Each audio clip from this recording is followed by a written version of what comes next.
Bonjour et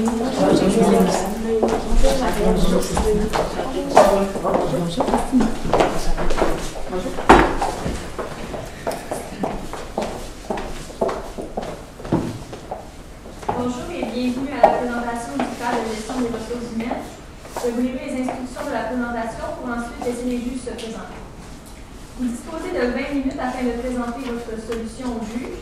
Le temps commencera à s'écouler dès que vous débuterez votre présentation. Je vous montrerai le temps restant à l'aide des cartons lorsqu'il vous restera 5 minutes, 2 minutes, 30 et 30 secondes. Je vous indiquerai les 10 dernières secondes sur mes voix. Si l'un des membres de l'équipe continue de parler après la fin du décompte, les points vous seront enlevés. Le jury bénéficiera d'une période de questions de 5 minutes afin d'éclaircir certains éléments de votre présentation. Veuillez noter que lors de la période de questions, si un membre de l'équipe est en train de parler lorsque le temps est complètement écoulé, il est autorisé à terminer sa phrase. Je laisserai donc les juges se présenter et par la suite vous aurez votre présentation. Bonjour, moi c'est Marie-Hélène David, fondatrice de Calma. Bonjour, Hélène Cusson, fondatrice également. Bonjour, Christina Steli, vice-présidente ressources humaines, Banque nationale. Claudine Contreras, j'enseigne à la FSA.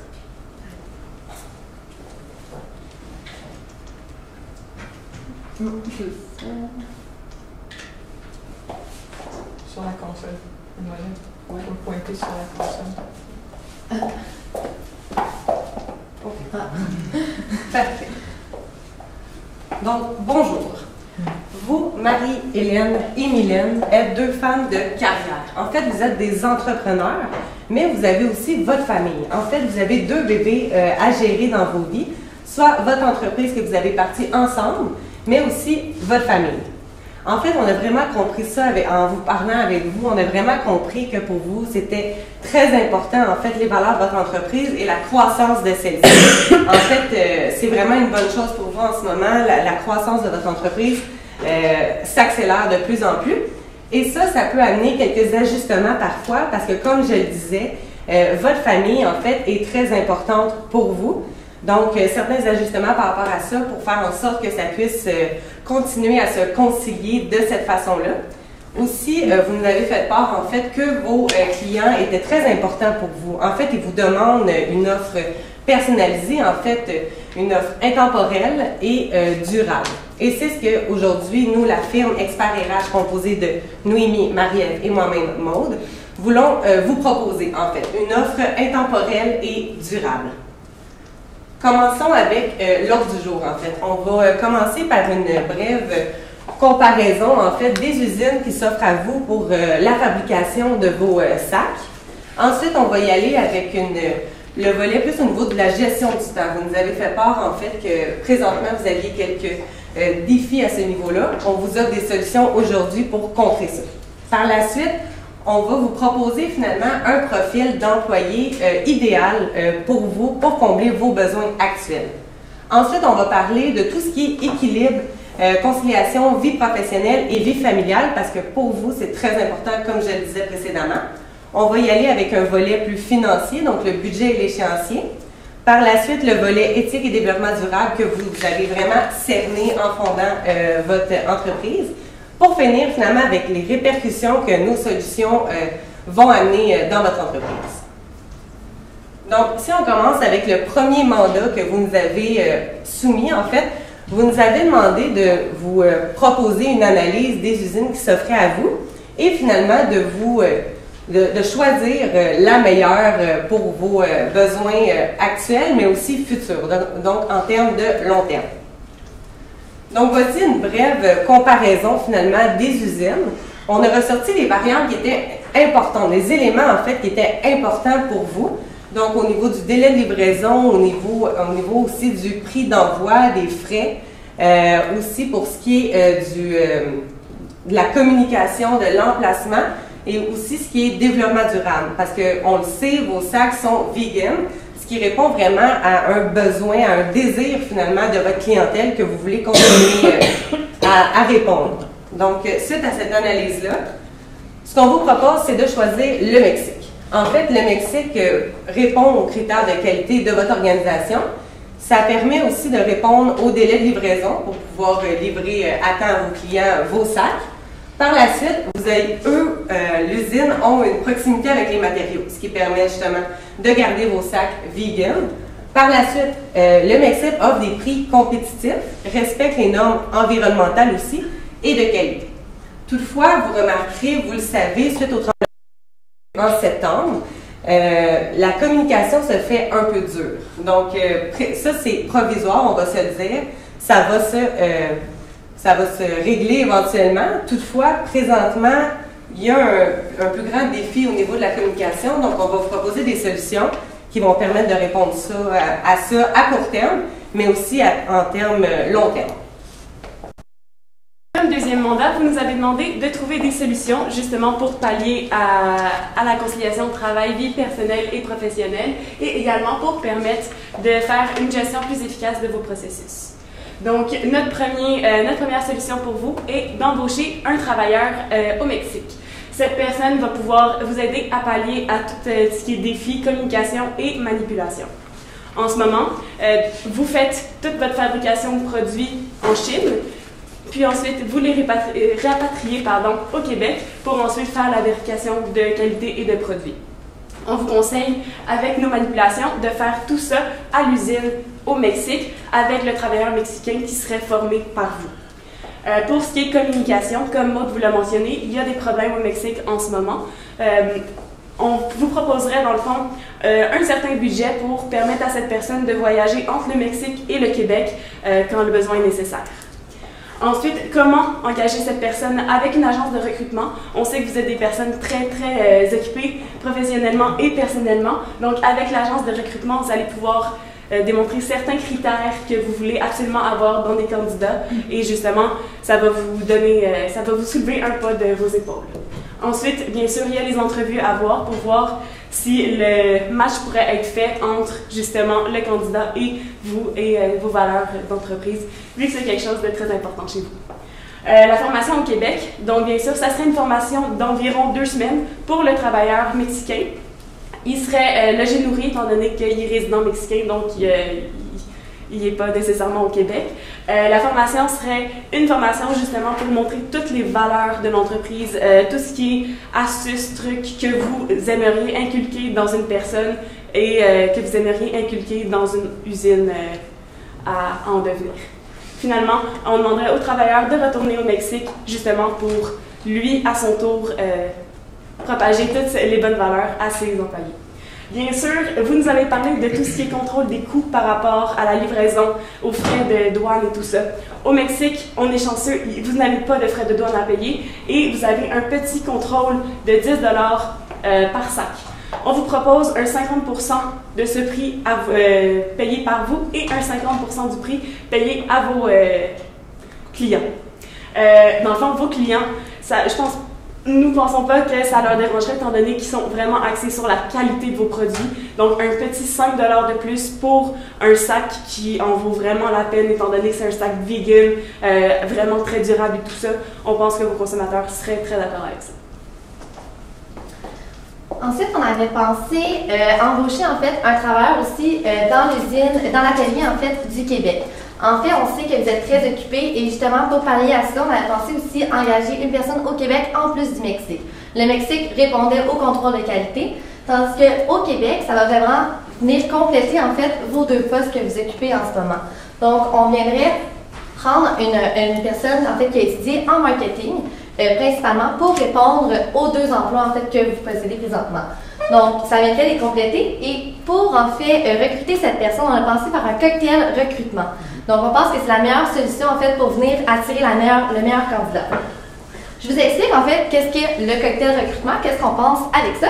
Donc, on commence avec l'embauche en fait d'une personne à contrat en événementiel pour venir organiser là, tout ce qui est du cocktail. Donc, on va venir faire la création, venir faire toute la planification, la location de la salle, etc. Donc, tout ce qui est planification.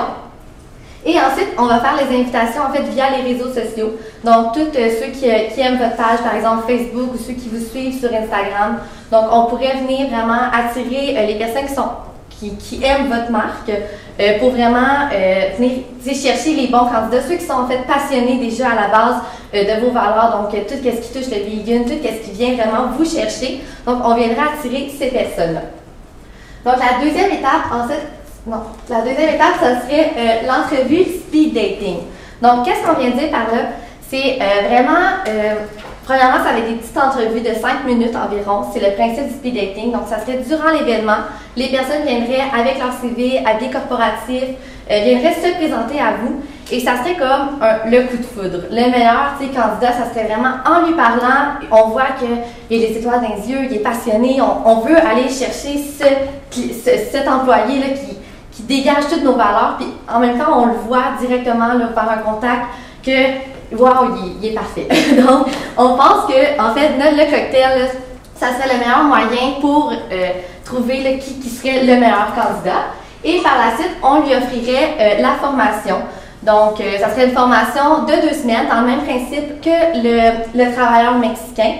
Donc, on viendrait vraiment lui inculquer en fait nos valeurs, les valeurs de votre entreprise, vraiment lui montrer tout ce qui est de vos tâches quotidiennes. Donc, pour qu'il fasse vraiment vos tâches là, pour combler en fait à vos besoins.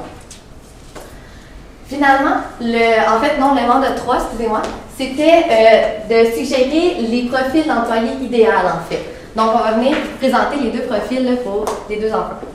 Donc, premièrement, pour le candidat qui va travailler au Mexique, on demande à cette personne, bien sûr, d'être un résident du Mexique. Ça va vraiment faciliter les choses. Ensuite, on demande à cette personne de parler français ou anglais. Donc, ça dépend. Les 2 langues, ça importe peu. On sait que vous êtes une compagnie québécoise, donc vous parlez français. Et vous faites en ce moment affaire à une compagnie en Chine qui parle anglais. Donc, vous n'avez aucun problème avec ces langues-là. On aurait juste besoin d'un des 2 points, justement, pour communiquer. Ensuite, compétences en communication, ce qu'on veut dire par là, c'est justement, la personne doit être capable de communiquer les valeurs à ses employés pour justement que tout ce qui est passion, créativité, prendre soin des matériaux et tout ça, ça vienne vraiment être partagé aux employés de l'usine du Mexique. Ensuite, la personne doit bel et bien être autonome et débrouillarde, étant donné que la personne serait au Mexique. Donc, si jamais il arrive un petit pépin, la personne doit se débrouiller toute seule. Ensuite, bien sûr, la personne doit respecter les valeurs de la compagnie. C'est un des points forts qui serait justement partagé avec elle lors de la formation. Et finalement, la personne doit absolument être soucieuse du détail, étant donné que c'est un principe de qualité chez vous. Ensuite, pour ce qui est de l'atelier du Québec, en fait, c'est un peu le même principe que pour le travailleur mexicain parce qu'on vient vraiment chercher les valeurs, la personne qui travaille, qui est organisée. Par contre, on cherche en fait une personne temps plein pour vraiment venir répondre aux besoins parce qu'on sait que votre entreprise en fait est en croissance. Donc, on s'attend à avoir beaucoup plus de ventes dans les prochaines années. Donc, on veut vraiment quelqu'un engagé dans notre entreprise pour faire toutes les tâches. Ensuite, comme j'avais parlé, on veut un étudiant qui a fait des études en marketing. Parce qu'on pense qu'il faut justement venir tout ce qui est la gestion des stocks, la gestion des fournisseurs. Ils ont déjà appris ça à l'école, donc on pense que ça serait la meilleure formation en fait qu'on viendrait chercher le marketing. Ensuite, la personne en fait créative parce que habituellement ceux qui sont en marketing sont très créatifs, sont visionnaires, sont débrouillards. Donc tout ça viendrait vraiment là, combler le poste qu'on veut. Là. Fait que ça serait vraiment de venir chercher le meilleur candidat, puis ça serait la personne en marketing qui est vraiment engagée. Là. Fait on pense que ça serait votre meilleure solution. Puis ensuite, en fait, comment vous pouvez assurer l'équilibre entre votre vie personnelle et la vie professionnelle, ce qui est vraiment pas très évident de nos jours quand on veut vraiment avoir vraiment le bébé entreprise et le vrai bébé. Donc, pour assurer l'équilibre, en fait, on veut... Qu'est-ce qui est très important, ça serait de faire confiance à vos employés. On pense que ça serait la première affaire très importante. Donc, de faire confiance aux travailleurs mexicains et aux travailleurs, en fait, qui est au Québec, à l'Atelier du Québec. Parce que celui au Mexique, c'est certain, il est à distance. C'est encore plus difficile, je pense, nécessairement. Mais ça serait vraiment de savoir qu'il est capable de faire sa job, que vous l'avez formé, en fait, sur place au Québec, avec vos valeurs. Donc, il y transporte lui-même dans l'usine au Mexique, que tous les employés, en fait, ils vont tous avoir ces valeurs-là parce que lui, il a un bon leadership justement pour aller transmettre ces valeurs. Et ensuite, faire confiance au Québec parce que, encore une fois, c'est vous qui l'avez formé, c'est vous qui avez donné les tâches, donc il est capable de vraiment assurer tout ce qui est du fonctionnement de l'entreprise. Donc, vous devez vraiment faire confiance sur le fait qu'il est compétent parce que vous l'avez choisi et c'est un bon employé. Ensuite, il serait vraiment important de communiquer. Donc, on parle ici de communiquer avec le Mexique et communiquer avec l'employé du Québec. Donc, de tout le temps être disponible s'il y a quoi que ce soit pour justement vraiment que tout soit bien, que tout soit réglé selon vous. Donc, on pense vraiment que la communication, ça serait primordial pour cette solution. Et ensuite, on parle ici de fuseau horaire. Pourquoi on parle ici, c'est qu'au Mexique, en fait, ils sont sur le même fuseau horaire que nous. Donc, on sait qu'en Chine, c'est pas le même fuseau horaire. Donc, vous devez être disponible jour, soir et nuit, ce qui n'est pas toujours évident. Donc, on pense que, justement, avec l'usine du Mexique, on va venir un petit peu combler ça parce qu'on n'aura pas d'appel la nuit nécessairement parce que ça va être vraiment 2 jours que ça va se faire les négociations, peu importe les problèmes réglés.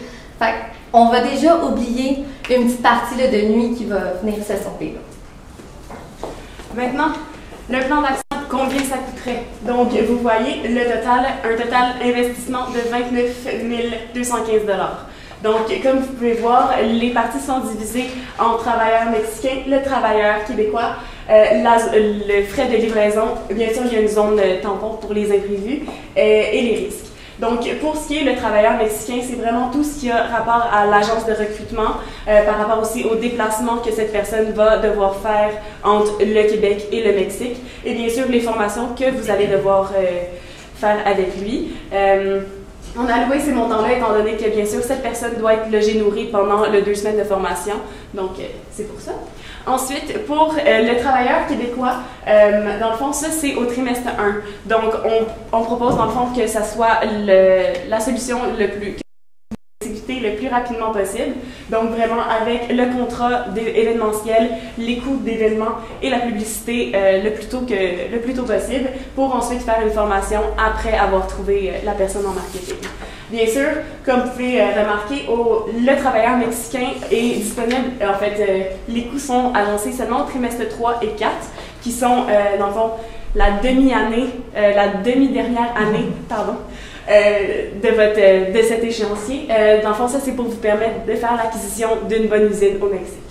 Les frais de livraison, dans le fond, le 5 le 5 de chaque sac allouerait 515 $. On s'est vraiment basé par rapport au coût que vous avez eu en 2016. Donc ça, c'est un montant qui serait pareil justement si vos ventes n'augmentaient pas en 2017. Donc tout ça avec bien sûr certains risques, l'erreur qualité avec l'usine mexicaine.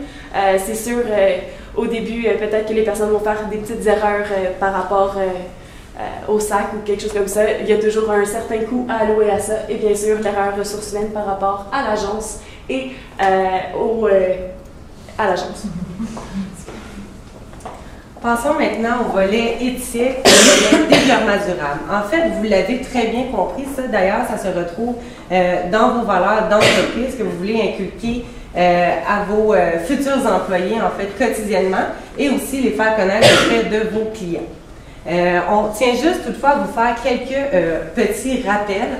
En fait, on le sait que pour vous, vous êtes de bonne foi en fait dans toutes vos actions. Toutefois, avec les démarches qui s'en viennent au niveau du recrutement, au niveau de la diversité culturelle parfois, ça va être important d'éviter toute forme de discrimination en posant les bonnes questions finalement, soit aux entrevues de speed dating ou lorsque vous faites affaire avec l'agence de recrutement finalement. C'est de s'assurer que vos critères soient non discriminatoires. Ensuite, ça va être de s'assurer de respecter la vie privée des candidats.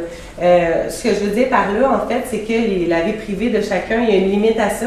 Ça va être important de ne pas la franchir parce qu'on n'a pas accès à tout ce qu'on voudrait peut-être connaître sur notre futur employé, mais il faudrait respecter cette ligne-là. Et aussi au niveau du respect, en fait, des croyances. Parce que, comme je le disais précédemment, c'est une diversité parfois de valeurs, de pays. Donc, parfois, les croyances sont différentes. Donc, c'est important de respecter ça. Ensuite, au niveau, quand on parle de maintien des normes environnementales et aussi des normes au niveau des normes de qualité, en fait, pour vous, c'est vraiment important pour vos produits. Donc, vu qu'il y a une usine qui va être ouverte, en fait, au Mexique, ça va être important de s'assurer que ces normes-là soient maintenues en format comme il se doit. Le travailleur mexicain et aussi votre employé ici au Québec.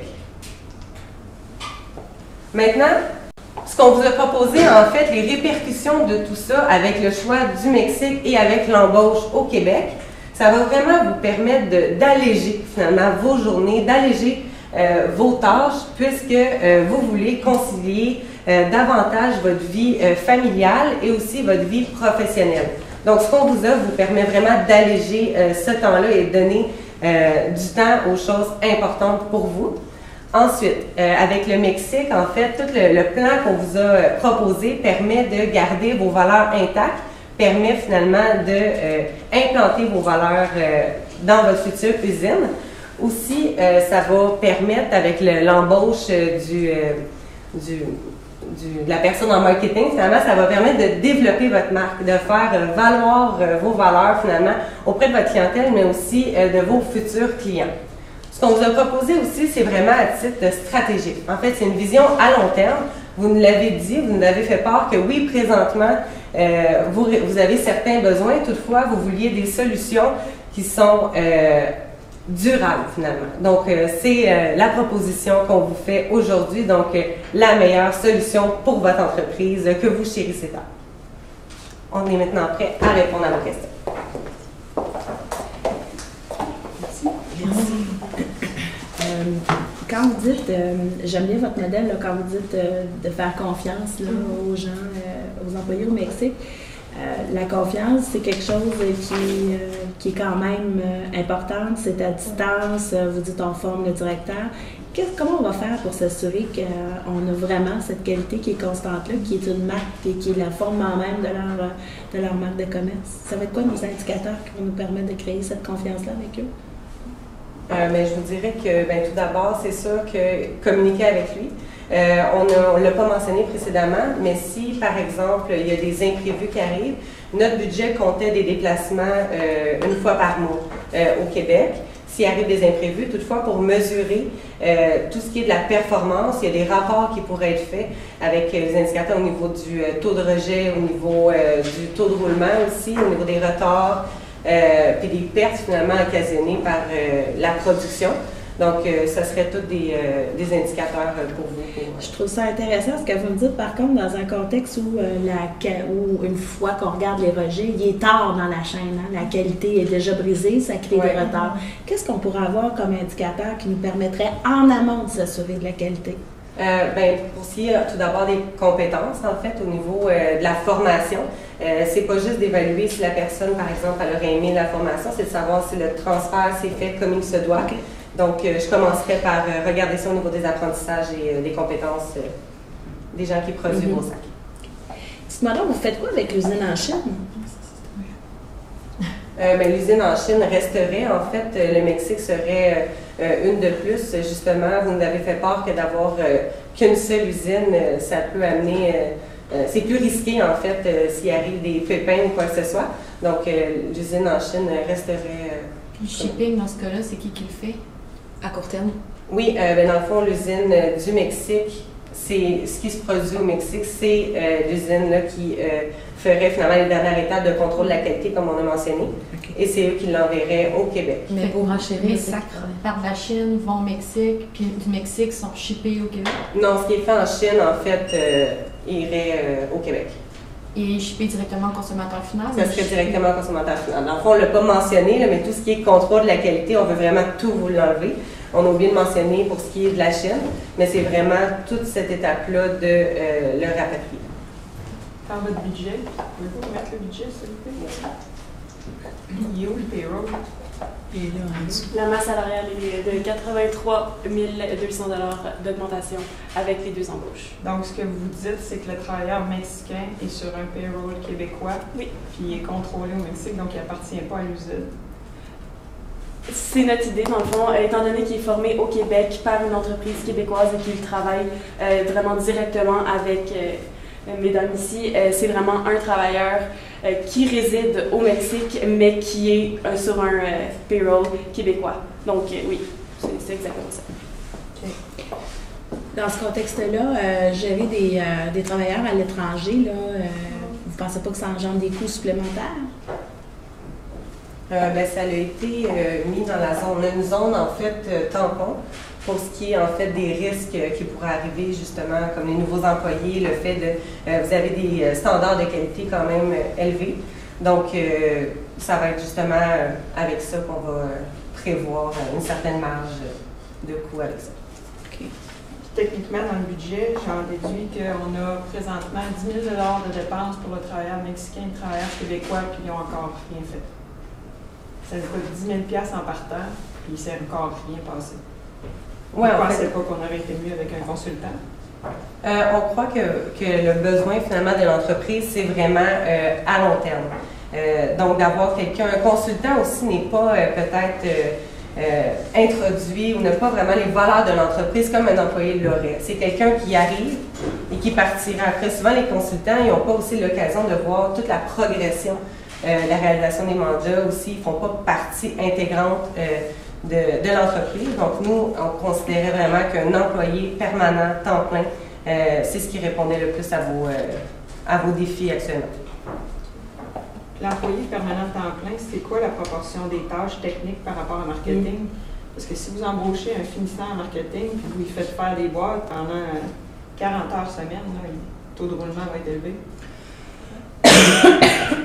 En fait, les tâches au niveau du développement de la marque, au niveau de s'occuper des réseaux sociaux, c'est aussi au niveau des fournisseurs, tout ce qui, il y aurait aussi des tâches en fait pour vous dégager finalement de ces tâches-là au niveau des rotations des stocks. Donc il y aurait des tâches un peu plus techniques, surtout ce qui est la publicité, le site web. On croit que c'est vraiment un temps, c'est à temps plein finalement que vous avez besoin. En fait, c'est une personne à temps plein. La parole des questions est